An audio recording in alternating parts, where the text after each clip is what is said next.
মাহবুব প্রধান উপদেষ্টার ভাষণ নিউ ইয়র্ক টাইম সকাল 10:30টায় শুরু হবার কথা রয়েছে।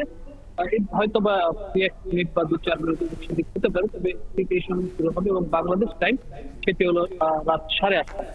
জানেন যে এবার জাতিসংঘ অধিবেশনে যে আমাদের অন্তর্বর্তীকালীন সরকার ডক্টর মোহাম্মদ ইউনূস তিনি যোগ দিয়েছেন, নানা প্রেক্ষাপট বা নানা হিসাব প্রকাশ করে তিনি এখানে এসেছেন। তার যে কয়েকটি সেমিনার বা অনুষ্ঠান হচ্ছে তা থেকে আমরা বুঝতে পারছি, এবং একটি বিশেষ সময় তিনি বাংলাদেশের দায়িত্ব গ্রহণ করেছেন এবং এই দায়িত্ব গ্রহণ করার পরে মূলত বিশ্ব নেতারা কিভাবে তাকে গ্রহণ করবে সেটি একটি বড় প্রশ্ন ছিল। এখন আজকের যে ভাষণ এটি আসলে খুবই গুরুত্বপূর্ণ বাংলাদেশের জন্য।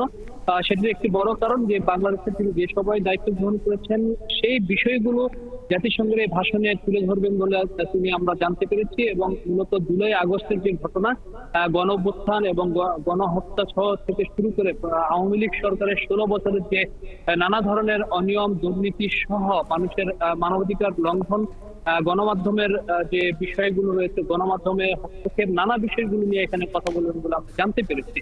পাশাপাশি আরেকটি বিষয় রয়েছে যে বাংলাদেশের নির্বাচন ব্যবস্থা, বাংলাদেশের যে আইন শৃঙ্খলা ব্যবস্থা, এই বিষয়গুলো কেমন হবে বা একটি নিরপেক্ষ বৈষম্যহীন একটি বাংলাদেশ গড়ার ক্ষেত্রে কি কি পদক্ষেপ তিনি নেবেন বা নেওয়ার একটি পরিকল্পনা রয়েছে, সেই বিষয়টি কিন্তু তিনি তুলে ধরার একটি সম্ভাবনা রয়েছে বা সেটি আমরা জানতে পেরেছি। এছাড়া আপনি জানেন যে তরুণ সমাজের যে চিন্তা ভাবনা সেই বিষয়গুলো তার এই ভাষণে থাকবে। এছাড়া জলবায়ু পরিবর্তনের ক্ষেত্রে বাংলাদেশ আপনি জানেন যে সবচেয়ে ঝুঁকিপূর্ণ একটি দেশ হিসেবে রয়েছে বিশ্ববাসীর কাছে।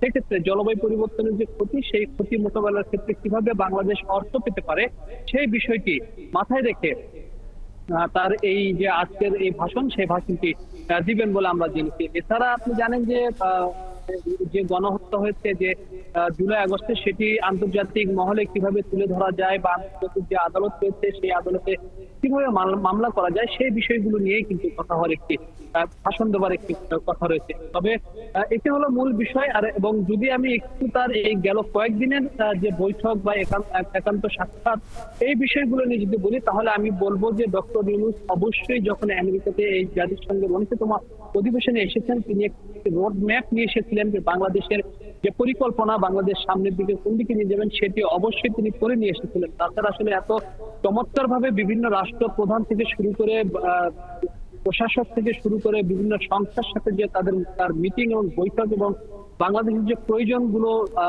আদায় করে নেওয়া, সেই বিষয়গুলো কিন্তু সম্ভব হচ্ছে। যদি একটি উদাহরণ দিয়ে, সেটি হলো আপনি জানেন যে গতকাল বাংলাদেশ মার্কিন যুক্তরাষ্ট্রের পররাষ্ট্রমন্ত্রীর সাথে তার একটি বৈঠক হয়েছে এবং সেখানে বাংলাদেশের নির্বাচন ব্যবস্থা নিয়ে পুরোটা একেবারেই পরিষ্কার করেছেন, যেটি বাংলাদেশের মানুষ অনেকটাই শঙ্কায় ছিলেন যে নির্বাচন কবে হবে, কিভাবে হবে, কোন সেটি কিন্তু গতকাল একেবারে পরিষ্কার করে দিয়েছেন। এবং তার আগের দিনে যদি একটি বলি, টাইমস নিউ ইয়র্কে তিনি যে ইন্টারভিউটা দিয়েছিলেন সেখানে তিনি স্পষ্টভাবে বলেছেন তিনি নির্বাচন করতে চান না, তিনি রাজনৈতিক দল হিসেবে তিনি রাজনৈতিক দল করতে চান না। অর্থাৎ বাংলাদেশের নির্বাচন ব্যবস্থার পরিকল্পনাও তিনি কিন্তু এই জাতিসংঘের 19তম অধিবেশনে তুলে ধরেছেন। এর একটি বড় কারণ যদি আমি আপনাকে বলি কেন আসলে জাতিসংঘ অধিবেশনে এটি তুলে ধরলেন, তার একটি বড় কারণ যে এখানে যে বিষয়গুলো নিয়ে আলোচনা হবে তার একটি দায়বদ্ধতা থাকে।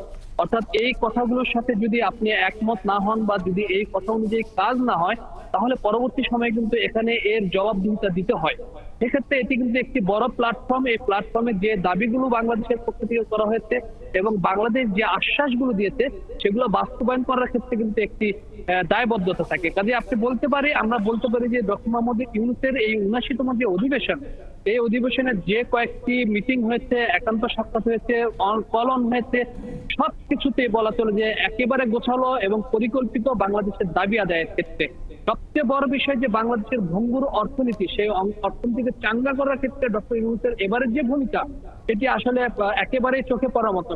তার বড় একটি উদাহরণ সেটি হলো বিশ্ব ব্যাংকের সাথে যে বৈঠকটি হয়েছে, সেই বৈঠকে $3.5 বিলিয়ন বাংলাদেশকে অর্থ দিতে চেয়েছে বিশ্ব ব্যাংক। এটি কিন্তু বাংলাদেশের অর্থনীতিকে অনেক দূর এগিয়ে নিয়ে যাবে বলে এখন পর্যন্ত এই বাংলাদেশের যে যারা এসেছেন, বিশেষ করে তার প্রেস সচিব, তিনি কিন্তু এটি জানিয়েছেন। এছাড়া IFM এবং ADB দুটি অর্থ সহায়তাকারী সংস্থাই কিন্তু বাংলাদেশের পাশে দাঁড়াতে চেয়েছেন এই অর্থ নিয়ে।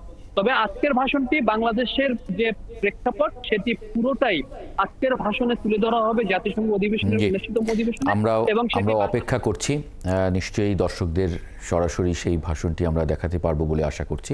অনেক ধন্যবাদ হাবিব রহমান নিউ ইয়র্ক থেকে যুক্ত হবার জন্য। সহকর্মী হাবিব রহমান জাতিসংঘ সাধারণ পরিষদের যে অধিবেশন সেটি কভার করছেন এবং তিনি জাতিসংঘ সদর দপ্তর থেকে যুক্ত হয়েছিলেন আমাদের সঙ্গে।